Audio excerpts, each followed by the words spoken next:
Hey guys, welcome to my channel. If you are new here, please be sure to hit that subscribe button. Here you will see different things related to Walt Disney World as far as planning your trip, packing for your trip, what to pack in the summer versus the winter, just different things like that. Anything that I can kind of think of that I question myself, I will share with all of you. So if that sounds like something you may be interested in, please be sure to hit that subscribe button and ring that notification bell so you will be notified every time I upload new content.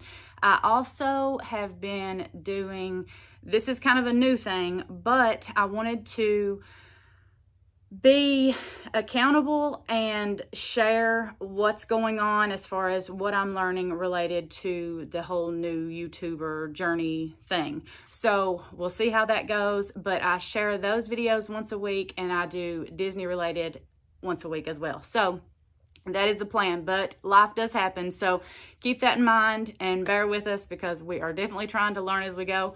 But with all of that being said, I hope you all are here for it. I will share and be as real and as awkward as I truly am. So let's get into it. So today's video is going to be packing for mine and my little girl's first trip by ourselves. I'm super, super excited and very, very nervous. And it's kind of, we've been, she doesn't know about it. I've been counting down and just, it's so exciting and very nervous. But anyway, it seems like it's kind of just creeped on all at once. But this, by the time you all see this video, the new Genie Plus, the Genie Plus is changed to the multi-pass lightning lane. So stay tuned till the end of this video and I will tell you how I kind of worked all of that with being the first time. It went into effect on July the 24th and our trip is soon after that. So be sure to stay tuned to that. But let's get on into the packing. So you all know that I'm a huge fan of packing the backpacks, and this one I actually got off of Facebook Marketplace for $5. I scrubbed it clean. It just had the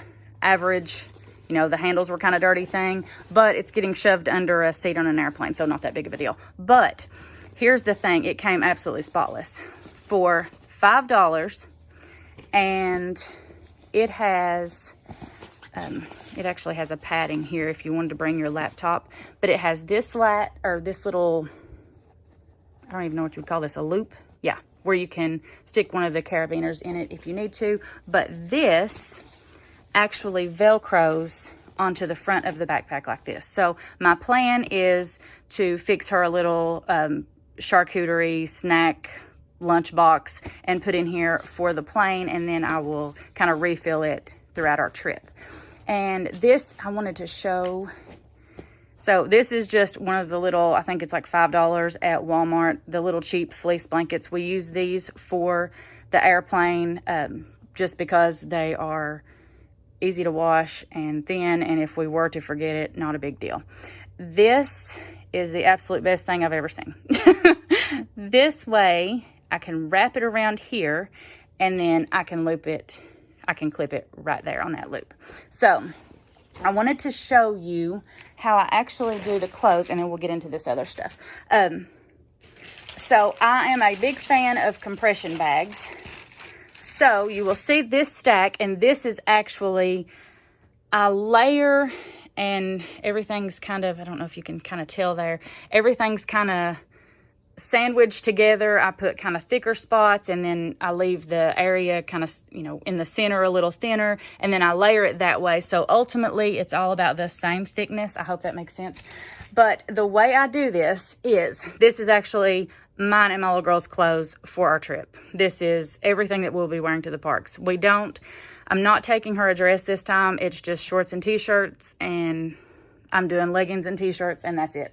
Capris actually. So we're good to go with this stuff. So this is all here, and what I do is take the compression bag and I fold everything. I kind of lay it next to it. So you need to leave about 1 inch to 2 inches border around the clothes in comparison to the bag. So you take it like this, and I hope you can see that, kind of how the clothes pile is about that small all the way around. And then the way this works is you open it here, and it's kind of impossible to do with one hand, but I'll show you so you can just get an idea.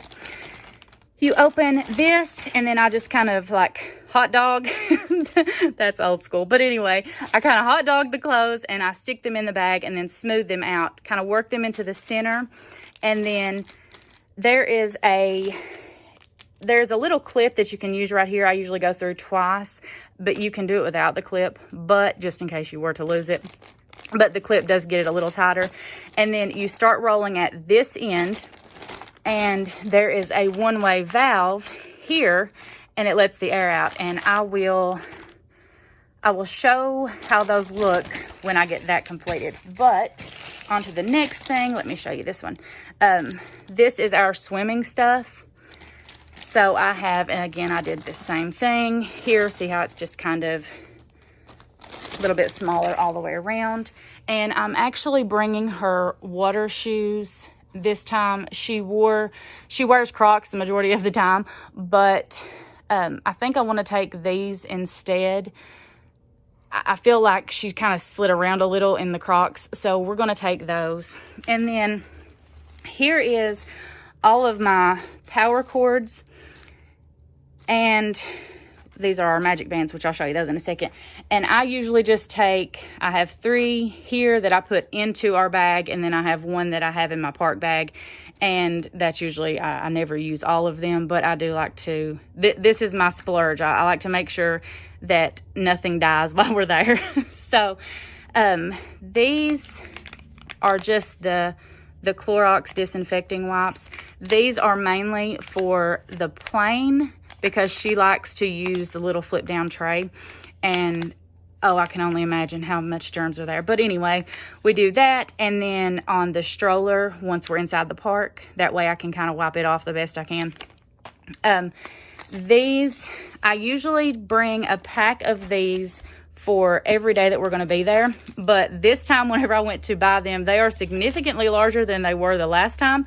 So I already have 1 of those in my park bag, but we are going to still take 2, just so I can leave 1 in the room and then have 1 with us. These are her sunglasses, and then here is our toiletry stuff. We have everything in there. Medicines, you know, just your average things. She has some pens that I'm not real sure if she may want to take those and trade any or not. But I also ordered her these because I thought she would have fun kind of handing some of these out at the park. They're just little Mickey stickers. And, okay, let's see, where am I at? Okay, here is our cooling towels. If you have ever been in the summer, you know these are a definite. They are not a huge thing. They do not take the place of making sure you've drank plenty of water and, you know, take rest breaks, but they do kind of help just knock the edge off of the heat. So they actually have their own little pouches and carabiners here. And I have another one of this one that I had the blanket wrapped up. And this time I have decided to take this one because we can put our ears through here, and this will lock down on the center so she doesn't have to wear them all the time and I don't have to carry them or wear 2 pair, because that always works out. And we did not have these the last time, so these I'm very, very excited about those. These are actually the larger ones. You can kind of tell there how large they are. And we use these water bottles, and they are absolutely perfect. And you can use the carabiner here just to hold on to that. And this is actually, it's not a disposable, it's not this one. This one I'm leaving at home. I actually have 2 different, it's a rain jacket for me and my little girl. It's not disposable. It's kind of, I would say you get a couple of wears out of it. It's quite a bit thicker than the little ones that you can get in the, you know, the camping section at Walmart. So I have those. These I left out because I wanted to show you all. these are just the large binder clips, or they may be medium. I'm not sure if they make them any bigger than this, but I hope y'all can see that. And what I have these for is in this bag. This is kind of my rain bag. I ordered a dual stroller rain cover just in case, and we use the Disney strollers, so it's just kind of a generic measurement type thing. So that's where the clips will come in to just kind of make sure that it's as snug as it possibly can be. But this is also for to help keep my phone dry. This is a little umbrella, and it's very lightweight. That one is mainly to help shield her from the sun. This one is more so for the rain if we need it. And again, I'll just take these loops and use the carabiners and put them on that way. And that's my hairbrush. I forgot to lift that out. But anyway, and I also got this travel deodorant that I will put in here because, again, Disney in the summer, and we'll just let it go with that. These, if you have watched any of my last videos, she is a huge fan of the strawberry popsicles at Disney, and she cannot eat them fast enough in the heat. So I've ordered her 2 of these. So she's tested them out many times at home, and like I said, she doesn't know about this trip, so she doesn't know that I'd actually got them for, you know, another purpose. But anyway, hopefully those will work out. And then we have the fans, and I ordered her a magic band that she is not aware of, so I'm super excited about that. And you may have noticed this.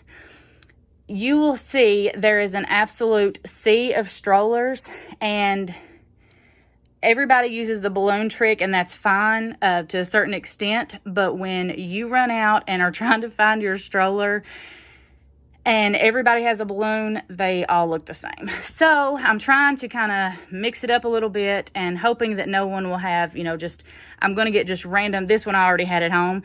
But just some kind of random pattern cheap scarf, maybe from the Dollar Tree or something like that. So that way I can differentiate our stroller from everyone else's. And let's see if there was one more thing that I wanted to tell you. Oh, about the rain. Make sure, because the rain can come on in with a moment's notice. So, especially in the summer, I'm going to go ahead and put my rain cover on our stroller so when we come back, it is not absolutely drenched. If you are staying on Walt Disney World property, 7 days prior to your arrival date at 7 a.m., you can log on and purchase the multi-pass lightning lane service, and you can pick 1 ride from tier 1 and then 2 rides from tier 2. I'll go into more details on that as I learn them, but as of right now, this is just kind of the basic thing. But what I did is, on tier 1 is Tiana's. So as soon as I woke up, I got up at 6:50, made sure all of the group, you know, me and my little girl were, you know, on there and registered. I made sure that my credit card was in the system and everything was good to go there. And as soon as it rolled over, I was on the last screen. As soon as it rolled over to 7 o'clock, I confirmed and I picked Tiana first.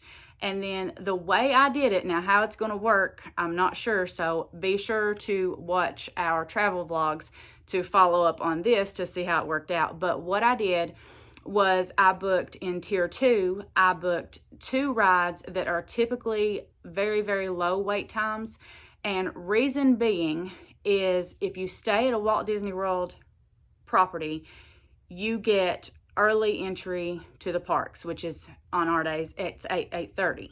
So what I did, it doesn't start giving you ride options until 9. But I booked, I ended up getting Tiana's at 12. And then I got the teacups at 9 o'clock.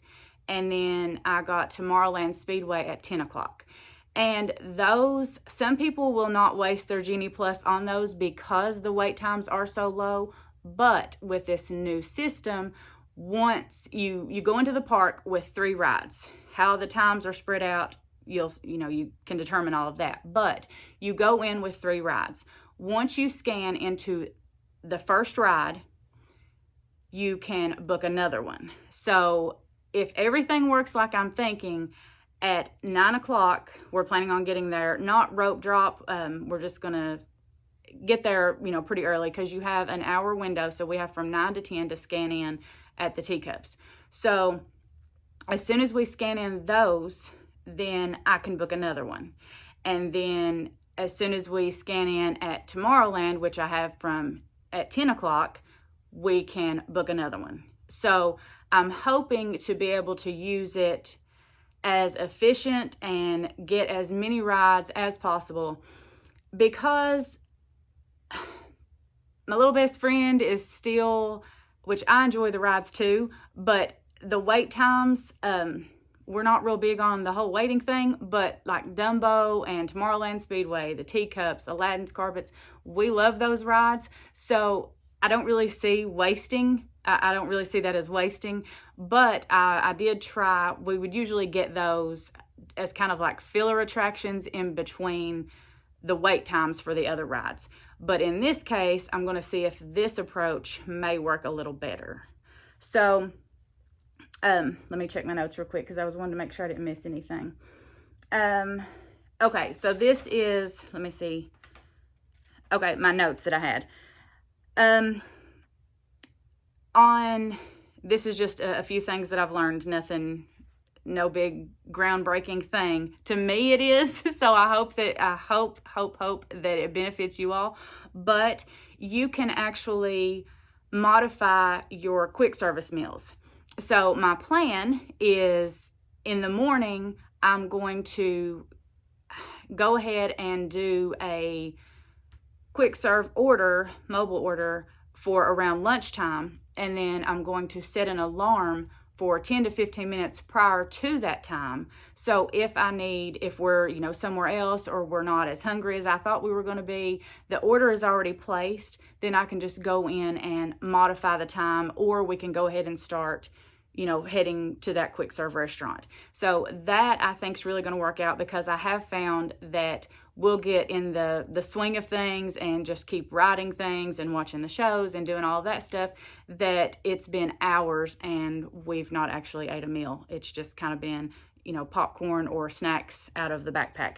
So that is one thing. And then another that I'm going to try, and I can't remember, I may have mentioned this in another video, but going to Casey's at the end of the fireworks, we experienced this the last time. As we were leaving the park, everybody was starved and it was really late. And by the time that we got to the resort, I'd placed an order, like mobile order, while we were on the bus, but then we had to go to the restaurant, or, you know, the little quick serve restaurant on the hotel, and then, you know, anyway, the point was everyone was starving by that point. So what I'm thinking that we're going to do this time, and it goes back to the alarms, because I rely heavily on the alarm system, so I'm not having to actually check my phone so much. It alerts me, you know, and everything's kind of done for me, and then it just reminds me that way. So what we're going to do, I took the long way around to get to that, and I apologize, but this is just real talk today. But I'm going to place an order. We usually try to get to our firework watch spot about at least 30 minutes, but I like to do 45 minutes to an hour to our spot. And I'm going to either place an order at Casey's for us to eat while we're waiting, or I'm going to place one for immediately after the fireworks so we can pick it up on our way out of the park, and we can eat it while we're walking down Main Street and then walking over to the bus and waiting on the bus. That way, when we get back to the resort, if it were to still be open and, you know, she still wanted something or whatever, we wouldn't be, you know, absolutely starved to death. But one more note, and then I think that's all I have for this video. But it goes back to the alarm thing. There are virtual queues. Those are free, and as of right now, Tron is only oh my gosh, I can't believe I forgot to even say that. I got the single line lightning service for Tron, and it's like I think I got it for $7.30 because she wants to ride it at dark, and we've never rode that before. So I did pay extra for that, but they have the virtual queues. Those are free, and they open up at 7 o'clock and at 1 o'clock. The thing with the 7 o'clock is you can get in that one from anywhere. Whether you're at your resort, on your way, whatever, it doesn't matter. But at the 1 o'clock virtual queue, you have to be scanned into the park. So my plan is, our first day we already have Tiana on the multi-pass lightning lane, and then we have Tron that I paid for separately. So we have those two, so the virtual queues will just be a bonus. So I'm going to attempt to get just whatever I can with those. But back to my original point is, be sure to set your alarm, have 10 to 15 minutes prior to. Once you do it like once or twice, you'll pretty much get the hang of it and you can swing through it in about 5 minutes. But I would start out with about 15 minutes prior to everything dropping. That way you can claim it as quick as possible. And this new multi-pass has not been out long enough for everybody to get in the hang of it and see how it's going to affect everything. So best thing, just get up as 15 minutes early. Try that way you have plenty of time and you're not having to stress out, and hopefully you have an equal playing field, and that way you can get a shot. But anyway, thank you all for sticking around, and I truly appreciate it. I hope you will consider hitting that subscribe button, and I will see you all right back here next time. I step up to the mic, gonna make it swing. Feel the rhythm in your bones, let the music sing. Got that poppin' beat, gonna make you move.